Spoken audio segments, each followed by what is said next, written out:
আপনার হাতে অপশন আছে দুইটা। দিল্লির দাসত্ব বরণ করতে না হয়।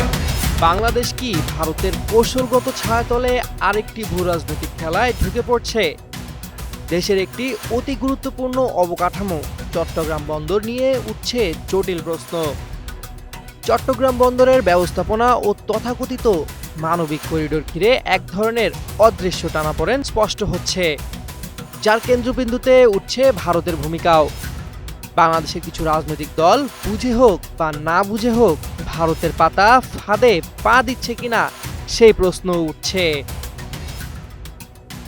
এমন এক সময়েই আমার বাংলাদেশ পার্টির সাধারণ সম্পাদক ব্যারিস্টার আসাদুজ্জামান ফুয়াদ সরাসরি প্রশ্ন তোলেন, কে কার পক্ষে কথা বলছে আর কেন? 22 মে রাজধানীর বিজয়নগরে দলীয় কার্যালয়ে সংবাদ সম্মেলনে ব্যারিস্টার ফুয়াদের কণ্ঠে শোনা গেল এক সতর্ক বার্তা। বাংলাদেশ যেন কোনো পরাশক্তির ছায়াযুদ্ধে পরিণত না হয়। রোহিঙ্গা সংকট নিয়ে তিনি যেমন জাতীয় ঐক্যমতের আহ্বান জানান, তেমনি চট্টগ্রাম বন্দরের উন্নয়ন ঘিরে ছড়ানো ষড়যন্ত্র তত্ত্বগুলোকেও ভিন্ন দৃষ্টিতে দেখতে বলেন। তবে এ ষড়যন্ত্র শুধুই কল্পনা নয়, এর পেছনে রয়েছে একটি গভীর বাস্তবতা। ফুয়াদ স্পষ্ট করে বলেন, ষড়যন্ত্র তত্ত্বগুলোর কথা বলছেন তারা আসলে কেন বলছেন?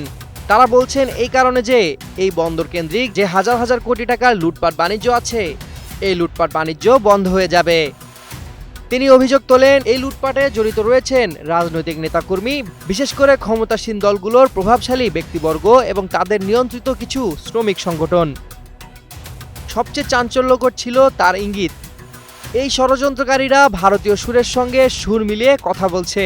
তিনি প্রশ্ন তুলেন, আপনি যখন লুটপাটের পক্ষে রাজনৈতিক বক্তব্য রাখেন, তখন কি আপনি দেশের পক্ষেই কথা বলেন নাকি কোনো বিদেশি কৌশলের অংশ হয়ে যান? এই বক্তব্যের মধ্য দিয়ে ফুয়াদ যে বাস্তবতাটি তুলে ধরেছেন তা হলো দেশের অভ্যন্তরীণ দুর্নীতির নেটওয়ার্ক ও ভারতের আগ্রহের মধ্যে এক অস্বস্তিকর মিল খুঁজে পাওয়া যাচ্ছে। রোহিঙ্গা সংকটকে কেন্দ্র করে গঠিত হতে যাওয়া তথাকথিত মানবিক করিডোর নিয়ে ফুয়াদের উদ্বেগ এখানেই থামে না। তিনি বলেন, এই করিডোর বাংলাদেশকে অনিচ্ছাকৃতভাবে একটি ভূ রাজনৈতিক সংঘাতের অংশ বানিয়ে ফেলবে, যেটা কোনোভাবেই গ্রহণযোগ্য নয়। কেসারেন শেকড় থেকে শিখরে। তিনি মনে করেন, রাখাইন এখনও রোহিঙ্গাদের জন্য নিরাপদ নয় এবং যতক্ষণ না তাদের নিরাপদ ও সম্মানজনক প্রত্যাবর্তন সম্ভব হচ্ছে, ততক্ষণ কোনো করিডোর বা তৃতীয় পক্ষীয় চুক্তি জাতীয় নিরাপত্তাকে হুমকির মুখে ফেলবে। সামিউল জয়, 21 টেলিভিশন।